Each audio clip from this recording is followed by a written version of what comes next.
Hello everyone, तो कैसे हैं आप सब और आपका बहुत बहुत स्वागत है हमारे इस यूट्यूब चैनल जिसका नाम है जाबिश फिजिक्स। और इलेक्ट्रोस्टैटिक्स के इस लेक्चर में हम लोग बात करने वाले हैं कूलम्ब्स लॉ के ऊपर।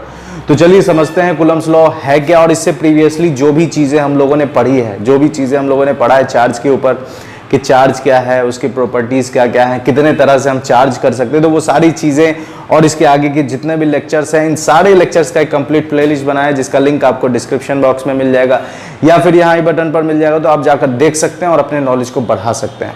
तो चलिए शुरू करते हैं, कूलम्ब्स लॉ पढ़ते हैं। कूलम्ब्स लॉ है क्या, ठीक है। कूलम्ब्स लॉ बेसिकली समझते हैं। इस लेक्चर में हम लोग कूलम्ब्स लॉ के ऊपर बेसिक छोटी छोटी बातें करेंगे। हम लोग अभी जो स्टडी कर रहे हैं वो है इलेक्ट्रोस्टैटिक्स और ये हैशटैग जाबिश फिजिक्स आप टेलीग्राम चैनल पे भी ज्वाइन कर सकते हैं। वहां पर आपको डीपीपी मिल जाएगा, पीडीएफ नोट्स मिल जाएंगे, ठीक है। तो चलिए बात कर रहे हैं हम लोग कूलम्ब्स लॉ के ऊपर, ठीक है। कूलम्ब्स लॉ है क्या, तो सबसे पहले कूलम्ब्स लॉ, चार्ज के बारे में हम लोगों ने बेसिक बातें समझ ली हैं। चार्ज है क्या, चार्ज की प्रॉपर्टीज क्या क्या है। अब बात करते हैं कूलम्ब्स लॉ के ऊपर, ठीक है। कूलम्ब्स लॉ है क्या, तो ये दिया गया था किसके द्वारा, तो चार्ल्स अगस्टिन दे कूलम, जो जिस साइंटिस्ट ने ये दिया उनका नाम है चार्ल्स अगस्टिन दे कूलम, ठीक है। ये चार्ल्स अगस्टिन दे कूलम जो दिया है इन्होंने कहा, और ये जो भी चीजें हम लोग पढ़ रहे हैं ये सब एक्सपेरिमेंटल ऑब्जर्वेशन है, ठीक है। ये सारी की सारी चीजें क्या है, एक्सटर्नल एक्सपेरिमेंटल ऑब्जर्वेशन। क्या इन्होंने एक्सपेरिमेंट किया, तो इन्होंने किस चीज के बारे में जानकारी हासिल की। तो सबसे पहले हम अभी बात कर लेते हैं, चूंकि हम बेसिकली किसके बारे में बात कर रहे हैं, हमने प्रॉपर्टीज में क्या पढ़ा है कि अगर एक पॉजिटिव चार्ज है और एक पॉजिटिव चार्ज है, या अगर एक नेगेटिव चार्ज है और एक नेगेटिव चार्ज है, तो दोनों के बीच में जो लगता है फोर्स, वो कैसा फोर्स लगता है, रिपल्सिव फोर्स लगता है, ठीक है। कैसा फोर्स लगता है, रिपल्सिव फोर्स लगता है। लेकिन अगर हम प्लस रखें और इधर माइनस रखें तो दोनों के बीच में जो फोर्स लगेगा वो कैसा फोर्स लगेगा, अट्रैक्टिव फोर्स लगेगा। तो फोर्स के बारे में तो हमें मालूम है कि दोनों एक दूसरे को खींचता है या दोनों एक दूसरे को ढकेलेगा, लेकिन कितना, सवाल आता है कितना। मालूम है कि हाँ दोनों ये धकेलेगा एक दूसरे को, ये अट्रैक्ट करेगा, लेकिन कितना फोर्स लगाएगा, वो किस लेवल का फोर्स लगाएगा, कितना पावर वाला फोर्स लगाएगा, तो उस मैग्नीट्यूड के लिए हमें ये लॉ पढ़ना है। और चूंकि ये लॉ है तो इसकी हर एक बात को हमें माननी है। और ये लॉ आया कैसे, तो इन्होंने एक्सपेरिमेंट किया था, उस एक्सपेरिमेंट के बेसिस पर जो ऑब्जर्वेशन है उससे इन्होंने रिजल्ट निकाला।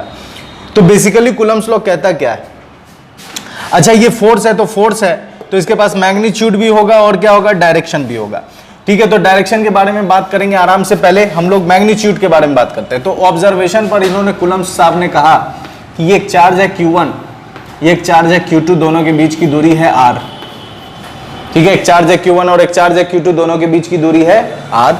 तो इन्होंने कहा कि जो फोर्स होगा दोनों के बीच में वो डायरेक्टली प्रोपोर्शनल होगा चार्ज के, product of the charges. Product of the charges कहने का मतलब कि दोनों चार्ज में से किसी एक को भी अगर हम बढ़ाएंगे, दोनों चार्ज में से किसी एक को भी अगर हम बढ़ाएंगे तो फोर्स भी दोनों के बीच का बढ़ जाएगा, और अगर हम दोनों में से किसी एक को भी घटाएंगे तो भी फोर्स क्या हो जाएगा, घट जाएगा।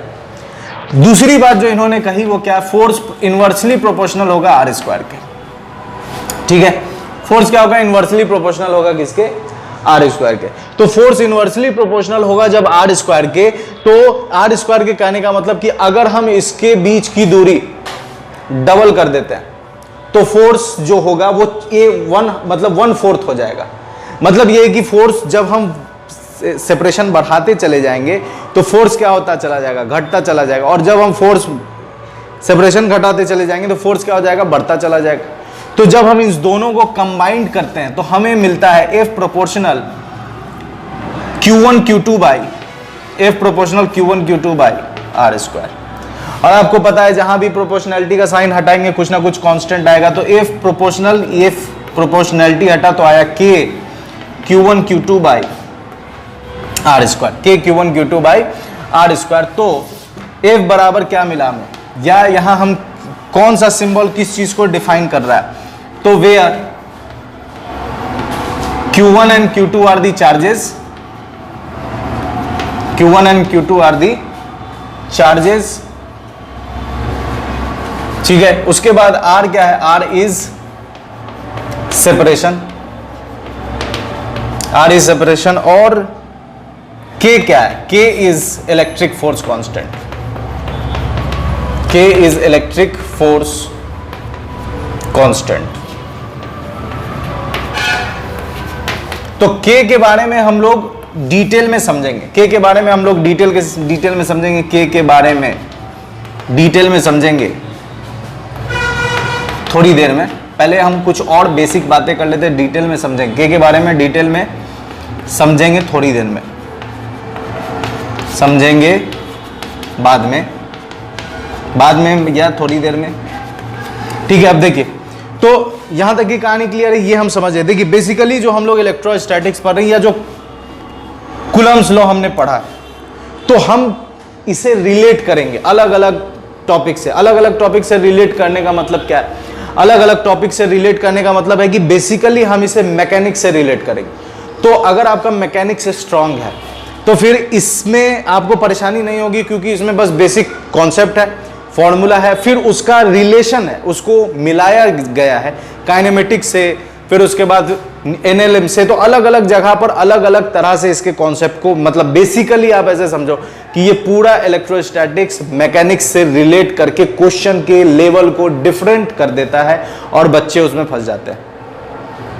तो अगर आपका मैकेनिक्स अच्छा है, मैं हर लेक्चर में, अगर इस लेक्चर में हुआ तो नहीं तो इसके नेक्स्ट लेक्चर में मैं आपको पूरा रिलेट करके बताऊंगा कि इलेक्ट्रोस्टैटिक्स के सवाल, इलेक्ट्रोस्टैटिक्स के क्वेश्चन किस तरह से मैकेनिक्स के साथ रिलेट होते हैं, रिलेट किए जा रहे हैं, किस तरह से उन्हें बनाएंगे, किस तरह से वेक्टर से उसको रिलेट कर देंगे, एनएलएम से उसको रिलेट कर देंगे, काइनेमेटिक्स से रिलेट कर देंगे। तो फिर उसके बाद बेसिक मैथ्स, जो मैथ्स में कुछ साइंस अब आता है, या मैथ्स में ये कहिए कि कुछ स्पेशल एक्सप्रेशन आते हैं, उससे रिलेट कर देना है। तो अलग अलग तरह के सवाल, अलग अलग तरह के रिलेशन हम लोग समझने वाले पूरे लेक्चर में। तो मैं बस ये कहूंगा कि अगर आपका मैकेनिक्स अच्छा है तो इलेक्ट्रोस्टैटिक्स पढ़ने में मजा आने वाला है, और अगर अच्छा नहीं भी है तो कोई दिक्कत नहीं, मैं तो पढ़ा ही रहा हूं तो आपको तो समझ में आएगा ही। तो पहले आप इतना नोट करो, ठीक है। फिर उसके बाद हम लोग K के बारे में डिटेल में समझेंगे, लेकिन कुछ और अच्छी बातें करते हैं। बेसिकली कूलम्ब्स लॉ है क्या, ये समझ में आ गया। अब इसके प्रॉपर्टीज को हम लोग बात करेंगे कि कूलम्ब्स लॉ की प्रॉपर्टीज क्या क्या है, ठीक है। तो ये एक फॉर्मूला यहां हमने निकाल लिया कि हाँ भाई F बराबर K Q1 Q2 by R square होता है। K के बारे में हम लोग डिटेल में बात करेंगे बाद में। Q1 Q2 क्या है, चार्जेस है, R क्या है, उसके बीच की दूरी है, फोर्स ये लगेगा, ठीक है। अब हम इसके प्रॉपर्टीज को समझ लेते हैं कि प्रॉपर्टीज है क्या, ठीक है। तो पहले आप इतना नोट करो, फिर उसके बाद बात करते हैं आगे। ने समझ लिया है, अब इसको मिटाते हैं और बात करते हैं प्रॉपर्टीज ऑफ कूलम्ब्स लॉ, ठीक है। प्रॉपर्टीज ऑफ कूलम्ब्स लॉ है क्या, समझते हैं, मजा आएगा, अच्छे से समझ में आएगा। प्रॉपर्टीज ऑफ कूलम्ब्स लॉ, ठीक है। प्रॉपर्टीज, ठीक है। प्रॉपर्टीज, पहला प्रॉपर्टीज क्या है कूलम्ब्स लॉ का, पहला प्रॉपर्टी समझते हैं अच्छे से।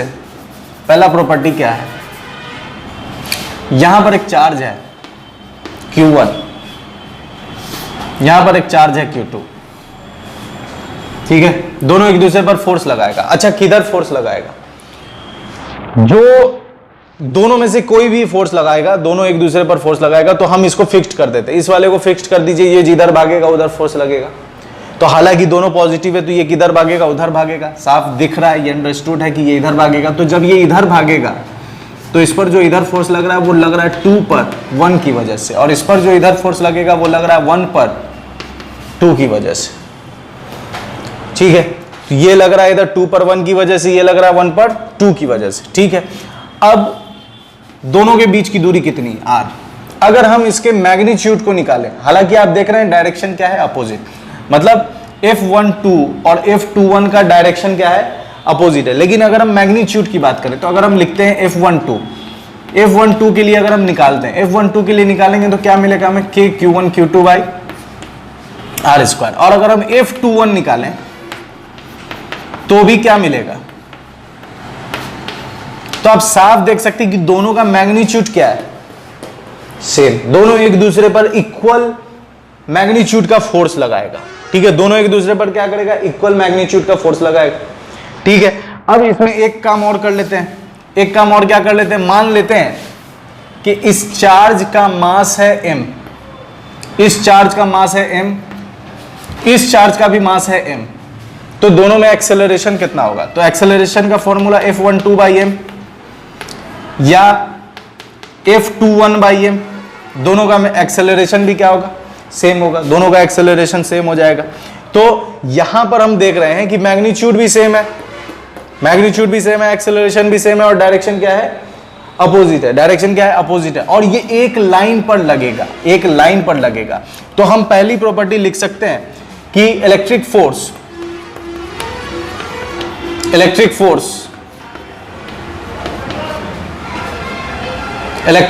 Is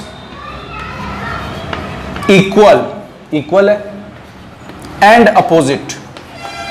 electric force is equal and opposite. Electric force is equal और अपोजिट भी है, तो अपोजिट के लिए अगर हम मैग्नीट्यूड वाइज लिखे तो क्या लिख सकते हैं, F12 बराबर माइनस F21, F12 बराबर माइनस F21। तो electric force is equal and opposite and acts along.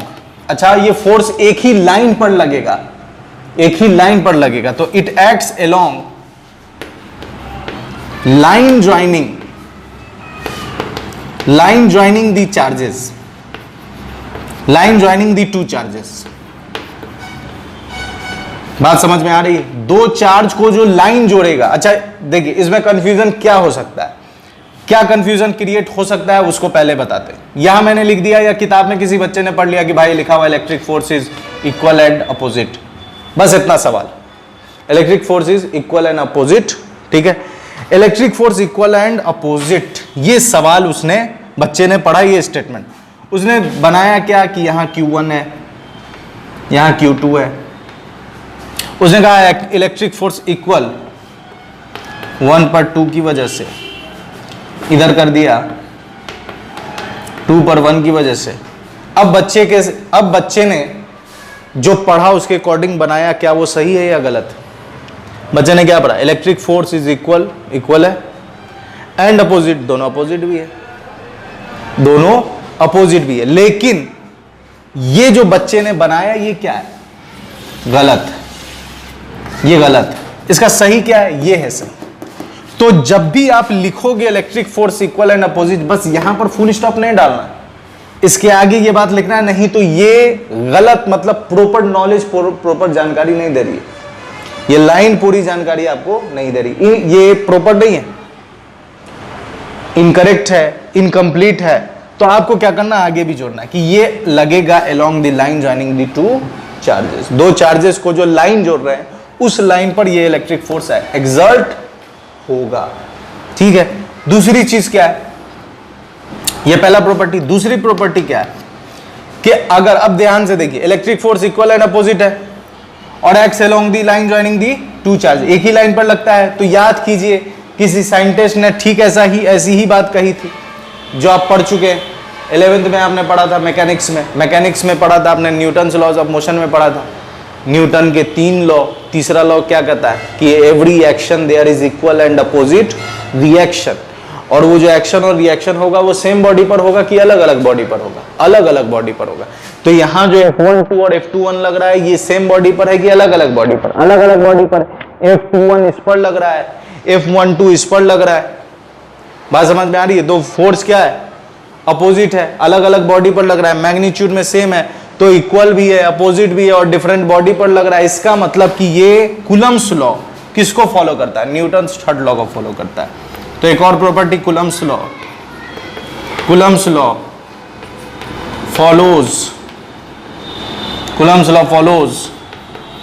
Newton's third law. Coulomb's law follows Newton's third law of motion. बात समझ में आ रही है, कूलम्ब्स लॉ किसको फॉलो करता है, Newton's third law of motion को फॉलो करता है। अच्छा, अब तीसरी चीज क्या है कि ये जो हमने ऊपर के क्राइटेरिया को लिखा कि इक्वल है, अपोजिट है, एक लाइन पर लगेगा और उसके बाद न्यूटन लॉ को फॉलो करता है, तो जो भी इस चीज को, जो भी फोर्स इस तरह के बिहेवियर को अपनाए या जो भी फोर्स इस तरह के क्राइटेरिया को अपनाए, उस फोर्स को कहते हैं सेंट्रल फोर्स। तो ये जो हम लिख सकते हैं, इसको लिख सकते हैं क्या, दी एबव क्राइटेरिया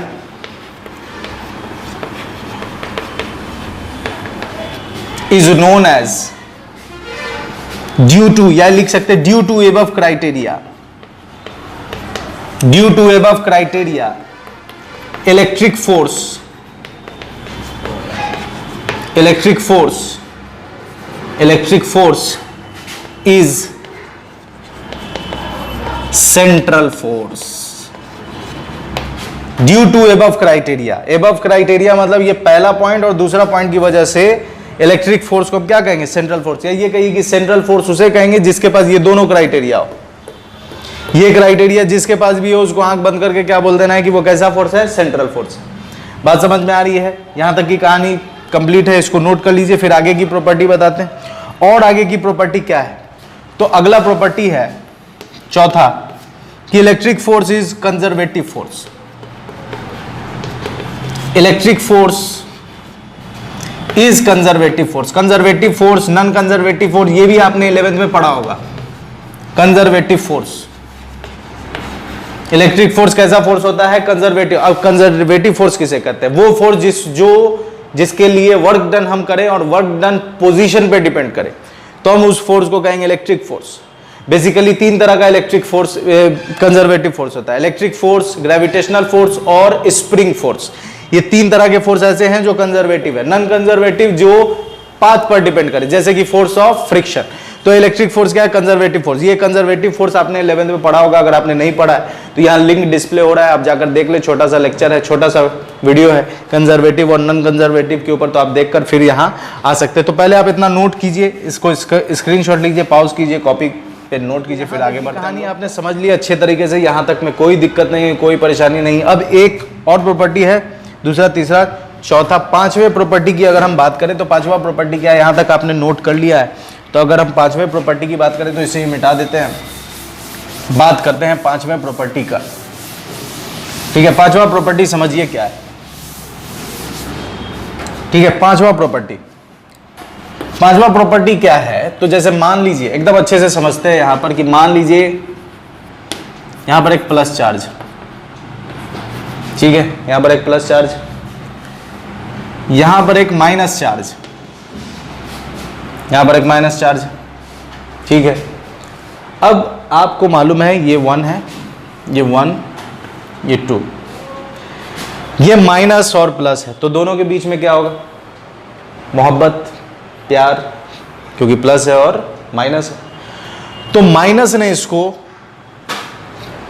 ने इसको प्यार किया, मोहब्बत किया, कितना और किधर, तो ये इधर जाएगा। तो ये है 1 पर 2 की वजह से, इधर 1 पर 1 को प्यार किया जा रहा है 2 की वजह से, तो इधर जा रहा है। अब ठीक ऐसा ही एक और यहां पर चार्ज आ गया Q3। अब इसकी जिंदगी में ये भी है और ये भी निगेटिव है। अब इसकी जिंदगी में ये भी है, इसकी जिंदगी में ये भी है, तो अब क्या होगा, ये भी प्यार करेगी, मतलब ये भी चार्ज इसको प्यार करेगा, तो ये भी जा रहा है इधर 1 पर तीसरे की वजह से। अब आप बताइए कि ये जो मोहब्बत दोनों के बीच में थी, इस मोहब्बत का असर पड़ेगा या नहीं पड़ेगा, सोचिए और बताइए। इस मोहब्बत में और इस मोहब्बत में ये भी इसको अपनी तरफ खींच रहा है, चार्ज है, ये भी इसको अपनी तरफ खींच रहा है, तो इस मोहब्बत में इसका असर पड़ेगा या नहीं पड़ेगा, नहीं पड़ेगा। इसको मोहब्बत से इसके मोहब्बत में कोई असर ऐसा नहीं कि इसके आने से इसकी मोहब्बत का मतलब लगाव कम हो गया या अट्रैक्शन कम हो गया। इसमें यहाँ पर इसको डेली लाइफ से आप क्यों कनेक्ट करते हैं, डेली लाइफ में मत जाइए, वहाँ तो आप रख ही नहीं सकते। ये है, अगर ये आई तो फिर तो दोनों ही गायब हो जाएगा। तो रियल लाइफ में ये होता है, तो वहां जाना नहीं है, आपको समझना है यहां कि इसके आने से इस पर कोई असर नहीं है। और कितने बेहतरीन लोग हैं, कोई मतलब नहीं, और आ जाएगा उससे भी कोई फर्क पड़ने वाला नहीं। तो बेसिकली ये भी एक प्रॉपर्टी है, ये भी प्रॉपर्टी, इस प्रॉपर्टी को हम लोग क्या कहेंगे कि force between two charges, force between two charges,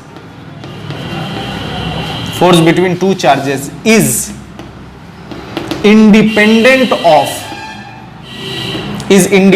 of presence of other charges, presence of other charges. मतलब यह है कि 1 पर जो फोर्स लग रहा था वो फोर्स बढ़ गया है, लेकिन इसके फोर्स से इसके फोर्स में कोई बदलाव या कोई लेना देना, कोई मतलब नहीं है। तो हम बेसिकली क्या समझ रहे हैं कि force between two charges is independent of presence of other charges. ये भी एक प्रॉपर्टी है, और ये प्रॉपर्टी हम लोग यूज करेंगे जब हम लोग पढ़ेंगे सुपरपोजिशन प्रिंसिपल। ये प्रॉपर्टी हम लोग पढ़ेंगे कब? जब पढ़ेंगे सुपर पोजीशन प्रिंसिपल। याद रखिए, जब मैं वो पढ़ाऊंगा तो आपसे कहूंगा कि सुपरपोजिशन प्रिंसिपल क्या है। सुपरपोजिशन डबल हो गया, सुपरपोजिशन प्रिंसिपल मैं आपसे पूछूंगा कि क्या है, तो वहां पर आपके दिमाग में तुरंत क्लिक करना चाहिए। प्यार मोहब्बत वाली बातें जो मैंने अभी करी है वही है सुपरपोजिशन प्रिंसिपल। तो ये है properties of Coulomb's law, properties of Coulomb's law का प्रॉपर्टीज। ये 5 प्रॉपर्टीज है जो आपके दिमाग में बात होनी चाहिए, ठीक है। यहां तक में कोई दिक्कत नहीं है। हमने अभी पढ़ा फोर्स बराबर, और हमने क्या पढ़ा? कूलम्ब्स लॉ, F बराबर K Q1 Q2 by R square, ठीक है। इसको भी आप नोट कीजिए फटाक से। तो फिर हम लोग आगे बढ़ेंगे, वो उस K के ऊपर चर्चा करेंगे, क्योंकि मोबाइल में स्टोरेज कम है इसलिए जल्दी जल्दी सब निकालना पड़ेगा, ठीक है। जल्दी नोट कर लीजिए इसको, चालू है, ठीक है। तो यहां तक की कहानी हम लोगों ने समझ ली। अब बात करते हैं आगे K Q1 Q2 by R square, ताकि आप न्यूमेरिकल्स बना सको इजिली।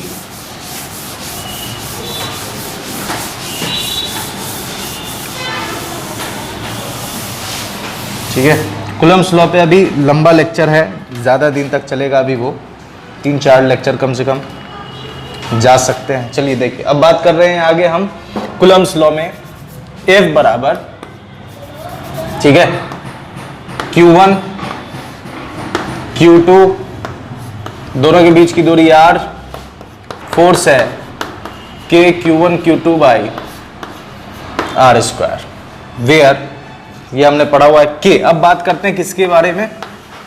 अबाउट K के बारे में। K के बारे में बात करेंगे तो K is electric force constant, electric force constant, K is electric force constant, ठीक है। K बराबर क्या होगा? ठीक है, K बराबर होता है 1/4 पाई एप्सिलॉन नॉट, ठीक है। K बराबर क्या होता है? 1/4 पाई एप्सिलॉन नॉट, ठीक है। ये कब यूज करेंगे? ठीक है, इसको क्या बोलते हैं? एप्सिलॉन नॉट, इसको पढ़ते हैं एप्सिलॉन नॉट, एप्सिलॉन नॉट। ये इसकी वजह से नॉट पढ़ा जाता है। ये कब यूज करेंगे? इन एयर या फिर वैक्यूम। हालांकि वैक्यूम और एयर अलग है लेकिन लगभग सेम होता है, इसलिए हम लोग एयर या वैक्यूम की बात करेंगे। अगर दो चार्ज के बीच में हवा हो, दो चार्ज के बीच में, जैसे मान लीजिए हमने यहां 2 चार्जेस रख दिए, दोनों चार्ज के बीच में अगर हवा हो तो क्या डालेंगे? K बराबर 1/4 पाई एप्सिलॉन नॉट। लेकिन K बराबर 1/4 पाई सिर्फ क्या डालेंगे? इसको पढ़ेंगे सिर्फ एप्सिलॉन, एप्सिलॉन, ठीक है, एप्सिलॉन पढ़ेंगे। कब? ये कब यूज करेंगे? इन मीडियम, कोई भी मीडियम हो, इन मीडियम एक्सेप्ट एयर या वैक्यूम, हवा और पानी को हवा, एयर और वैक्यूम को छोड़कर कोई भी मीडियम होगा वहां पर यूज करेंगे हम लोग एप्सिलॉन। तो बेसिकली ये जो टॉपिक होगा ये कहलाएगा कूलम्ब्स लॉ इन मीडियम। इसको फील के साथ हम लोग पढ़ेंगे इसके नेक्स्ट लेक्चर में। कूलम्ब्स लॉ इन मीडियम, इसको फील के साथ पढ़ेंगे इसके नेक्स्ट लेक्चर में, इसको हम लोग पढ़ेंगे, ठीक है, कूलम्स लॉ इन मीडियम। तो K बराबर कितना आ गया 1/4 पाई एप्सिलॉन नॉट, K बराबर कितना आ गया 1/4 पाई एप्सिलॉन। एप्सिलॉन कब यूज करना है, जब मीडियम में हो, मतलब दोनों के बीच में पानी है, दोनों के बीच में कुछ भी है, पानी है मान लीजिए, पानी में दोनों चार्ज को ले गए, तब दोनों के बीच का फोर्स कितना, तो यहां हम लोग डालेंगे K बराबर 1/4 पाई एप्सिलॉन। और अगर हवा है तो डालेंगे K बराबर 1/4 पाई एप्सिलॉन नॉट। ये कहलाता है, ये सेगमेंट कहलाएगा कूलम्स लॉ इन मीडियम। ठीक है, कूलम्स लॉ इन मीडियम जो हम लोग इसके नेक्स्ट लेक्चर में पढ़ेंगे और फील के साथ, हालांकि रटने वाली चीजें हैं लेकिन हम लोग फील के साथ पढ़ेंगे। K बराबर कितना आ गया 1/4 pi epsilon not. Epsilon not अब आप देख सकते हैं क्लियरली कि जब हवा है तो एप्सिलॉन नॉट यूज कर रहे हैं और जब मीडियम है तो एप्सिलॉन। जाहिर सी बात है K का वैल्यू चेंज होगा, साफ दिख रहा है कि K का वैल्यू चेंज होगा क्योंकि 4 पाई यहां भी है, 4 पाई यहां भी, यहां एप्सिलॉन नॉट, यहां एप्सिलॉन, तो K की वैल्यू चेंज होगी। ठीक है, तो वैल्यू ऑफ K डिपेंड करेगा कुछ बातों पर। ठीक है, वैल्यू ऑफ K डिपेंड करेगा कुछ चीजों पर। कौन कौन सी चीजें, देखिए value of K depends upon, value of K depends upon पहला डिपेंड्स अपॉन किस पर, तो मीडियम सेपरेटिंग द चार्जेस या nature of medium, nature of medium separating the charges,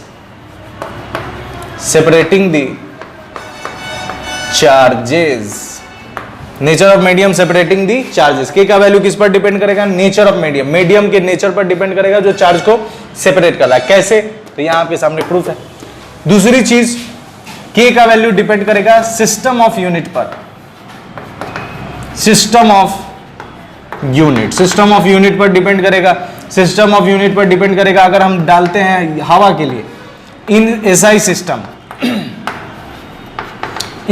system K बराबर 1/4 पाई एप्सिलॉन नॉट, यूनिट होगा, value होगा 9 गुने 10 का power 9 newton metre square coulomb inverse square, newton metre square coulomb inverse square. तो आप देख सकते हैं यहां K बराबर हमने लिया है 4 पाई एप्सिलॉन नॉट। एप्सिलॉन नॉट किसका है, एयर या वैक्यूम का, तो ये वैक्यूम के लिए। ठीक है, अगर हम बात करें इन सीजीएस सिस्टम, तो सीजीएस सिस्टम में K बराबर होगा, K बराबर 1/4 पाई एप्सिलॉन नॉट। ठीक है, K/4 pi epsilon not, value हो जाएगा 1, न्यूटन का होता है डाइन, मीटर का हो जाएगा सेंटीमीटर स्क्वायर, अपॉन कूलम का होता है इलेक्ट्रोस्टैटिक यूनिट इलेक्ट्रोस्टैटिक यूनिट का स्क्वायर। ये K का वैल्यू। अब आप साफ देख सकते हैं कि सिस्टम ऑफ यूनिट नेचर पर कैसे डिपेंड करेगा, ये तो समझ में आ रहा है, सिस्टम ऑफ यूनिट पर भी डिपेंड करेगा। जब ऐसा सिस्टम, और आप ध्यान से देखिए दोनों में हमने एप्सिलॉन नॉट यूज किया है, इसका मतलब हवा के लिए हम काम कर रहे हैं। क्यों हवा के लिए काम कर रहे हैं, मीडियम के लिए मैंने बताया, इसके नेक्स्ट लेक्चर में मीडियम के बारे में मैंने बताया।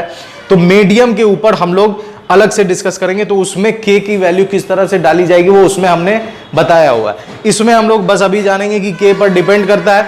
K एसआई सिस्टम में अगर हम काम करेंगे तो हम इतना वैल्यू पुट करेंगे 9 गुने 10 का power 9 newton metre square coulomb square, और अगर सीजीएस में वैल्यू डालेंगे तो K बराबर इतना और इतना की न्यूमेरिकल बनाने के टाइम वैल्यू कितना डालना है 1।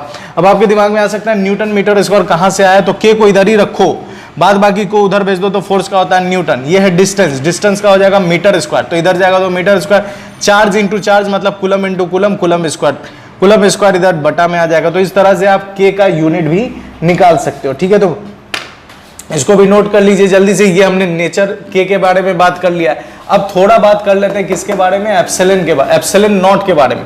तो इसको आप फटाक से नोट कीजिए, फिर उसके बाद हम लोग एप्सिलॉन नॉट के बारे में भी बात कर लेंगे। खींच ले फोटो, चलिए ठीक है। तो यहां तक की कहानी क्लियर है। अब हम लोग आगे बढ़ते हैं और एप्सिलॉन नॉट के बारे में बात करते हैं। एप्सिलॉन नॉट के बारे में बात कर लें। About epsilon not, about epsilon not. Epsilon not क्या है, बेसिकली इसे कहते हैं हम लोग electrical permittivity. Electrical permittivity, permittivity मतलब परमिट, परमिशन देना। कौन परमिशन देगा? इलेक्ट्रिकल परमिटिविटी ऑफ एयर या वैक्यूम, वैक्यूम या एयर में ये कितना कितना अलाउ करेगा इलेक्ट्रिकल इफेक्ट को, बेसिकली ये वही बताता है। एप्सिलॉन नॉट है क्या? इलेक्ट्रिकल परमिटिविटी ऑफ एयर या वैक्यूम। एयर या वैक्यूम को हम लोग एक सिंपल कॉमन नाम बोल सकते हैं, air free space, free space में दोनों आ जाता है, एयर या फिर वैक्यूम। एप्सिलॉन नॉट की वैल्यू क्या होगी? तो k बराबर 1/4 पाई एप्सिलॉन नॉट। तो एप्सिलॉन नॉट बराबर होगा 1/4 पाई k, तो 1/4 पाई की वैल्यू 3.14 और k की वैल्यू कितनी है? 9 × 10 का पावर 9। जब आप इसको इतना डालकर सॉल्व करोगे तो एप्सिलॉन नॉट की वैल्यू आएगी 8.85 इंटू 10 टू द पावर -12। ठीक है, 8.85 into 10 to the power -12। Unit क्या होगा? तो चूंकि k का यूनिट क्या है? Newton metre square coulomb square, तो ये नीचे आ जाएगा newton metre square coulomb inverse square. तो ये सब चूंकि ये डिनोमिनेटर है, इसको ऊपर लिखेंगे तो उल्टा हो जाएगा, न्यूटन लिखाएगा न्यूटन इनवर्स, मीटर लिखाएगा मीटर इनवर्स स्क्वायर और कूलम लिखा जाएगा कूलम स्क्वायर। ये है एप्सिलॉन नॉट। ये क्या है? Epsilon not. तो ये एप्सिलॉन नॉट का यूनिट भी मैग्नीट्यूड भी हो गया और ये उसका यूनिट भी हो गया। तो ये हमने एप्सिलॉन नॉट के बारे में भी चर्चा कर लिया है। अब हम बात करें अगर, तो बेसिकली ठीक है, बेसिकली एक क्वेश्चन देख लेते हैं। अब हम लोग क्वेश्चन बनाने लायक हो गए थोड़ा बहुत। ठीक है, तो पहला क्वेश्चन देखिए, एकदम हलवा क्वेश्चन है। मान लीजिए यहाँ पर 1 कूलम चार्ज रखा है, ठीक है, या 2 कूलम चार्ज रखा है, यहाँ पर 3 कूलम चार्ज रखा है, दोनों के बीच की दूरी 2 मीटर है।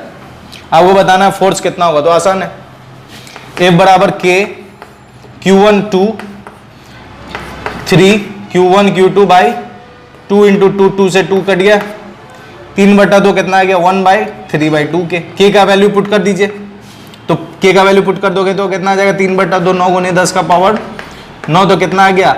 9 × 27/2, 27/2 10 का पावर 9 न्यूटन। ये इसका आंसर है।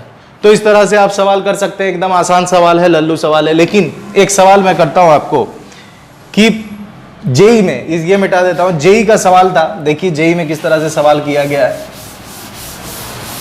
हालांकि अभी तक जो भी चीजें हम लोगों ने पढ़ी उसमें बस इतना ही सवाल हम लोग कर सकते हैं। ठीक है, देखिए जेई मेंस में सवाल आया था कि 2 चार्जेस हैं, Q1 Q2, 2 चार्जेस हैं, दोनों के बीच की दूरी 1 मीटर। 2 चार्जेस है Q1 और Q2, 2 चार्जेस है Q1 और Q2, दोनों के बीच की दूरी 1 मीटर है। Find minimum force between them, find minimum force between them, find minimum force between them. दिमाग लगाइए, बताइए minimum force between them, JEE Mains का सवाल। Find minimum force between them. चलिए अब देखिए मिनिमम फोर्स क्या हो सकता है। मिनिमम फोर्स कहने का मतलब अब समझते हैं ये क्या है। मिनिमम फोर्स क्या होगा? मिनिमम फोर्स, तो फोर्स का फॉर्मूला क्या है? K Q1 Q2 by R square. R तो दिया हुआ है 1, तो 1 डाल दो, K Q1 Q2 बाई 1 का स्क्वायर, तो 1 का स्क्वायर F कितना आ गया? K Q1 Q2। अब देखिए मिनिमम कब होगा? K के साथ तो आप कुछ काम कर सकते नहीं हो क्योंकि K कांस्टेंट है, 9 × 10 का पावर 9। किसको आप छोटा करोगे कि फोर्स मिनिमम हो जाए? तो आप चार्ज को छोटा करोगे, चार्ज छोटा करोगे तो फोर्स छोटा हो जाएगा। चार्ज को कितना छोटा कर सकते हो? तो याद कीजिए मैंने बताया है आपको बेसिक यूनिट ऑफ चार्ज क्या होता है। बेसिक यूनिट ऑफ चार्ज क्या होता है? बेसिक यूनिट ऑफ चार्ज क्या होता है? सबसे छोटा, स्मॉलेस्ट यूनिट। बेसिक यूनिट कहिए या फिर क्या कह सकते हैं आप? स्मॉलेस्ट यूनिट या बेसिक यूनिट ऑफ चार्ज आप किसे कहेंगे? इलेक्ट्रॉन या फिर प्रोटॉन। इससे छोटा चार्ज पॉसिबल है? ईमानदारी से, इससे छोटा चार्ज पॉसिबल है? नहीं पॉसिबल। इसी पर तो क्वांटाइजेशन था, क्वांटाइजेशन ऑफ चार्ज आपने पढ़ा है, मैंने बताया पिछले लेक्चर में। तो क्वांटाइजेशन ऑफ चार्ज इसी पर था। बेसिक यूनिट, स्मॉलेस्ट यूनिट यही है, इलेक्ट्रॉन और प्रोटॉन, इससे छोटा पॉसिबल नहीं है, तो वहां हम डाल देंगे। तो के इलेक्ट्रॉन, इलेक्ट्रॉन तो आ गया के ई स्क्वायर, ये है फोर्स मिनिमम, ये है मिनिमम फोर्स, ये है मिनिमम फोर्स। जेई का सवाल ऑप्शन में ये था, जिसने ये लगाया उसका सही। बात समझ में आ रही है? तो यहां तक की कहानी क्लियर है। हमने जो जो चीजें पढ़ी वो हमने यहां पर कर लिया है। अब हम नेक्स्ट लेक्चर में बात करेंगे किसके बारे में, तो force in medium, Coulomb's law in medium, उसको समझेंगे। फिर उसके बाद हम लोग क्वेश्चंस करेंगे अलग अलग तरह का, जो जेई मेंस और नीट और ये कॉम्पिटिटिव क्वेश्चंस कॉम्पिटिटिव एग्जाम्स में पूछा गया है। तो आप पहले इसका नोट कर लीजिए, फटाक से स्क्रीनशॉट ले लीजिए, पॉज कीजिए, नोट कीजिए, बनाइए, ठीक है। तो मेरे साथ बने रहने के लिए बहुत बहुत शुक्रिया। अपना ख्याल रखें। गुड बाय एंड खुदा हाफिज।